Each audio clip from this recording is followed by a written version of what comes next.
안녕하세요, 한국인 여러분. 저는 현재 대한민국의 부산이라는 도시에서 살며 사람들에게 서핑을 가르쳐주고 있는 7살 아들의 체코인 엄마 트자르코바라고 합니다. 저에게는 전 세계에서 단 200여 명의 아이들만이 앓고 있다는 무안고증이라는 병을 가진 하나밖에 없는 소중한 아들이 있는데요. 체코의 한 병원에서 출산을 하게 된 저는 출산을 하기 전부터 다양한 운동들로 저희 체력을 길러놓았기에 큰 체력적 부담 없이 정신을 차리고 있었는데 아기가 저희 배에서 나오자마자 의사와 간호사들의 비명 섞인 고함을 들었던 기억은 아직도 잊혀지지가 않습니다. 저의 배에서 나온 아기를 받은 의사분의 급작스러운 고함에 제가 무슨 소리냐고 묻자 엄청나게 당황하시면서 아무 일도 없으니 진정하라고만 했었기에 큰일이 아닌 줄로만 알았지만 그것이 불행의 시작이었어요. 하지만 약 7년의 불행한 시기를 겪은 지금 저는 아들과 함께 오게 된 한국이라는 나라에서 뜻밖의 기적을 경험하게 되었고 그것이 저와 아들의 인생을 완전히 바꿔버리고 말았습니다. 저는 사실 체코에서 평범한 가정집의 아이로 태어났었지만 경제적인 문제로 인해 부모에게 버림받은 여자아이였습니다. 유난히 추웠던 겨울날 저희 부모님께서는 체코에서 작은 책방을 운영하셨는데 어째서인지 시간이 지날수록 저희 부모님의 사업은 상황이 악화되면서 점점 저희 가족은 작은 집으로 이사를 하게 되었어요. 부모님께서는 항상 저에게 사람은 책을 많이 읽어야 된다며 잔소리를 하셨지만 그때의 어렸던 저는 만화책 말고는 거의 읽지를 않았습니다. 그저 부모님과 함께 얘기하고 노는 것이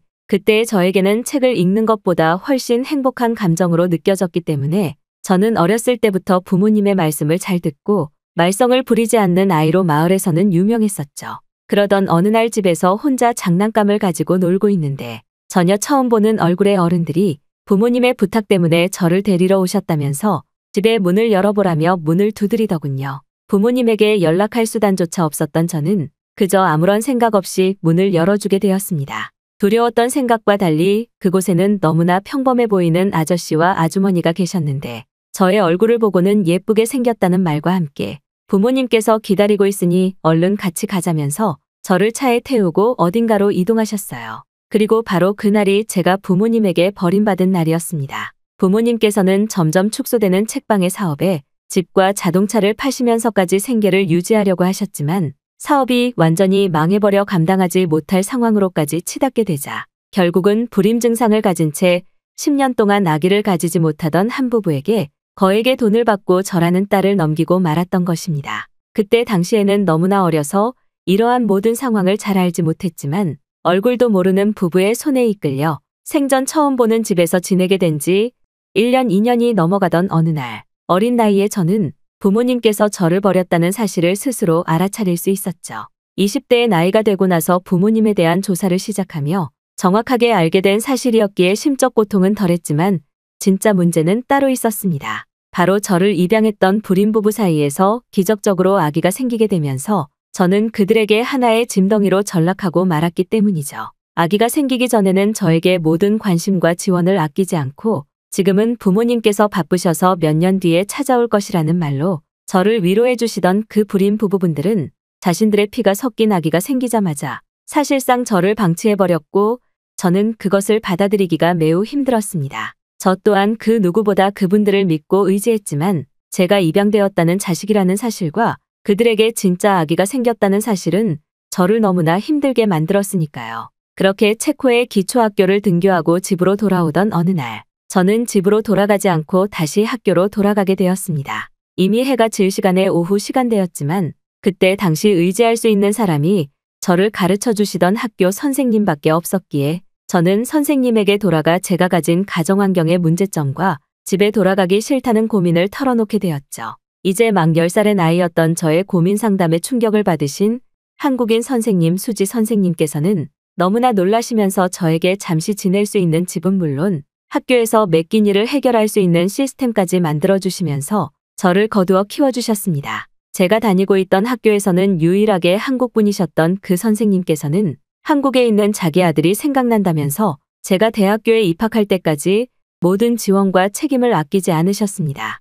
타국에서 온 선생님으로서는 너무나 힘든 결정이었을 것이지만 그때의 저는 한국인 선생님인 수지 선생님밖에 의지할 사람이 없었고 결국 대학교에 입학할 때까지 수지 선생님의 도움을 받아 자라왔죠. 수지 선생님의 도움으로 무사히 제가 원하던 대학교에까지 입학할 수 있었던 어느 날, 선생님께서는 이제 그만 자신은 한국으로 돌아가야 될 것 같다면서 지난 수년 동안 저와 함께 지내오던 시간에서 자신 또한 많은 것을 배웠다며 다시 한국으로 떠나시게 되었습니다. 평소 수지 선생님께서는 저에게 자신도 지금은 수학 선생님이지만 언젠가는 사람들에게 도움을 주는 의료와 관련된 직업을 가지고 싶다고 늘 말씀하셨는데 아마도 그러한 꿈을 이루기 위해 늦게나마 한국으로 돌아가신 것 같았죠. 사실상 저와 제일 많은 시간을 보낸 부모님과 다름없던 수지 선생님과의 이별이었지만 이제 막 20살의 나이가 되어 대학교에 입학하게 된 저는 이제부터는 혼자 살아가야 된다는 책임감과 자립심에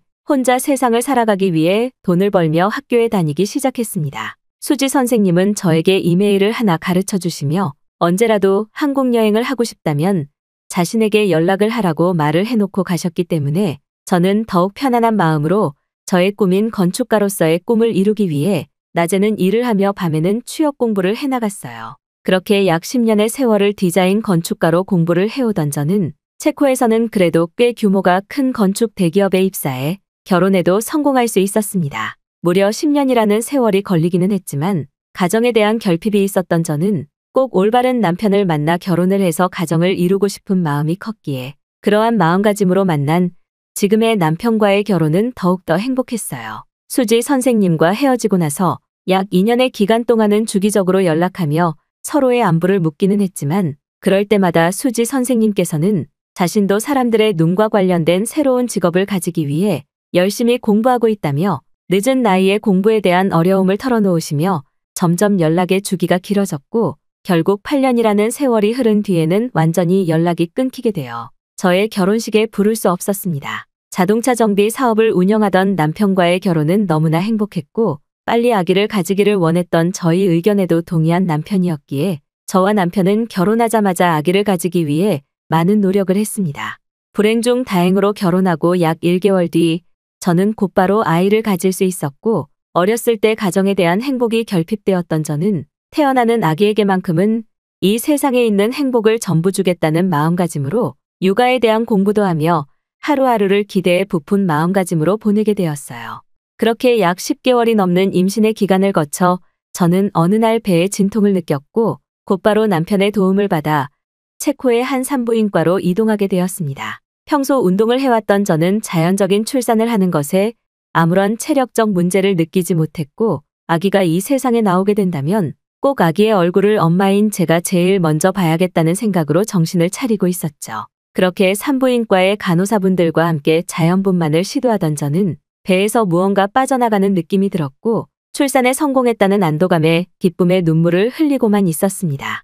그런데 바로 그 순간 저의 아기를 받아든 의사분과 간호사분께서는 알 수 없는 소리를 내면서 고함을 지르시더군요. 저는 너무나 당황한 마음에 무슨 일이 생긴 것이냐며 혹시 아기에게 무슨 문제가 있는 것인가라는 불안한 생각을 가졌지만 이내 모든 상황이 괜찮다는 떨리는 목소리의 의사분 말씀을 듣고는 잠깐 안도의 기절을 하고 말았습니다. 그리고 약 3시간 뒤 깊은 잠에서 눈을 떴을 때에는 알 수 없는 불안한 표정을 짓고 있는 남편이 저의 병실 옆에 앉아 깊은 생각에 빠져 있더군요. 잠에서 깨어난 저를 본 남편은 무언가 할 말이 있는 듯 땀까지 흘리며 망설였지만 그때의 저는 출산으로 인해 너무나 피곤한 마음에 다시 잠에 들고 말았습니다. 그리고 의사분의 요청으로 다시 깨어난 저는 충격적인 말을 듣게 되었죠.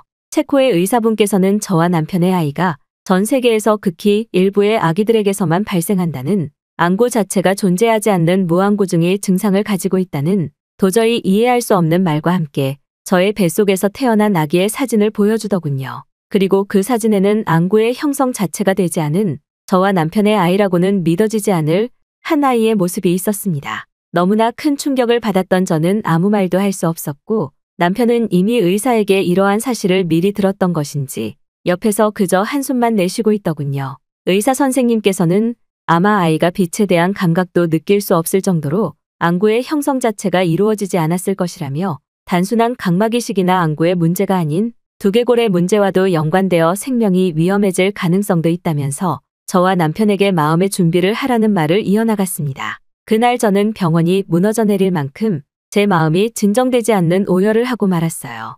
이제 막 가정의 행복을 이루고 아이에게 모든 것을 다 해주리라 마음먹은 저였지만 안구 자체가 없는 아이의 모습을 보니 정말 나의 아이가 맞을까라는 좋지 못한 생각마저 들면서 저는 극심한 산후 우울증에 마저 걸리게 되었습니다. 그렇게 저는 병원에서 아이와 함께 무려 1년의 세월을 보내게 되었습니다. 체코의 의사분들께서는 눈이 없는 저희 아이에 대해 다양한 검사는 물론 다른 나라의 의사들까지 불러 수술에 대한 회의를 진행하시기는 했지만 자신들도 전혀 처음 보는 희귀병의 증상 중 하나라며 그저 저희 아이를 무언가 자신들의 논문의 대상처럼 여기는 태도가 점점 보이기 시작했어요. 처음에는 치료 방법을 찾아보겠다는 말만 했었던 담당 의사분께서는 시간이 지나자 자신의 논문에 쓰일 저희 아이의 사진을 찍어도 되냐는 헛소리까지 하게 되면서 저를 너무나 화나게 만들었죠. 그렇게 병원에서 아무런 계획 없이 시간만 보내던 저는 이래서는 도저히 안 되겠다는 생각이 들어 남편 그리고 눈이 없는 저의 아이와 함께 병원을 떠나게 되었습니다.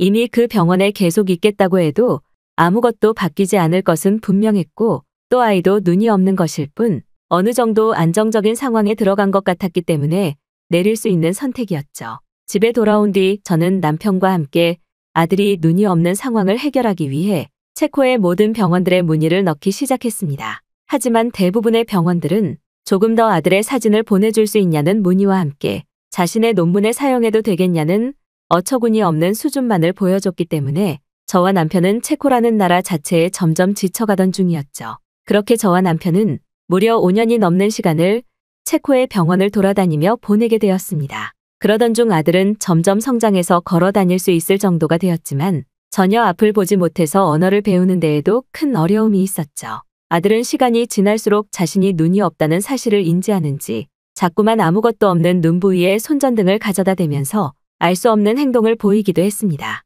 그러한 모습을 부모로서 옆에서 지켜보는 저는 가슴이 찢어질 정도의 고통이었죠. 그렇게 시간을 보내며 이제는 그저 눈이 없는 아들의 인생에 무엇이라도 도움이 되어야겠다라는 생각에 거의 체념하다시피 지내고 있었는데 어느 날 저에게 메일이 한 통 오더군요. 놀랍게도 그 메일은 약 15년 전 부모도 없던 어려운 상황에 저를 도와주셨던 한국인 선생님 수지 선생님이셨습니다. 수지 선생님께서는 자신이 지난 몇 년 동안은 안경사가 되기 위해 시험을 치르느라 늦은 나이에 너무 많은 시간을 흘려보냈다면서 저보고 잘 지내고 있냐는 단순 안부 형식의 메일이었죠. 하지만 저는 한국에서 안경점을 한다는 수지 선생님의 메일을 본 순간 그저 혹시나 하는 마음에 아들의 사진을 보내고 저의 어려운 상황과 아들이 눈이 없는 문제점에 대해 고민의 상황을 털어놓게 되었습니다.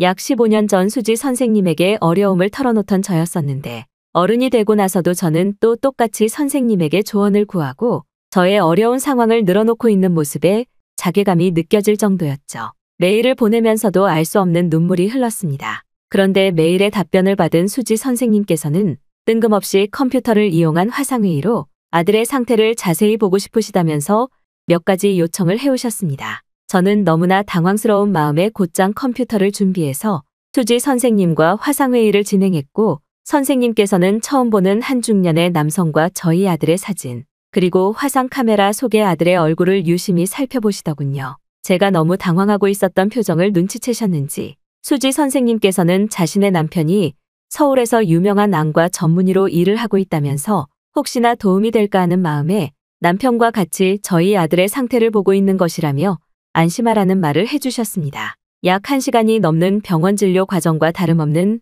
상담 시간을 거친 수지 선생님께서는 빨리 자신의 안경점으로 와줄 수 있는지 뜬금없는 소리를 하시더군요. 저는 너무 놀라서 왜 그래야 되냐고 물어보았는데 수지 선생님과 선생님의 남편분께서는 조금 더 자세히 검사를 해봐야겠지만 없던 안구를 직접 만들어내지는 못해도 앞이 보이게 할 수는 있을 것 같다면서 저보고 당장 한국으로 오라는 말을 이어나가셨습니다. 하지만 지금까지 체코의 의사들도 고치지 못한 아들의 희귀병이기에 오히려 기쁘고 행복한 마음보다는 어차피 가봐야 고치지도 못할 것인데라는 좋지 못한 생각이 앞서더군요. 고민하는 저희 모습을 눈치채셨는지 수지 선생님께서는 한국에 있는 자신의 안경점의 주소와 전화번호를 보내주시고는 그래도 뭐라도 해야 바뀌지 않겠냐면서 같이 눈물을 흘리시며 제가 한국에 오길 원하시더군요. 그 뒤 남편과 많은 대화를 나눈 저는 약 2주일 뒤 남편과 함께 한국으로 떠나게 되었습니다. 어차피 체코에서 많은 시간을 날린 터라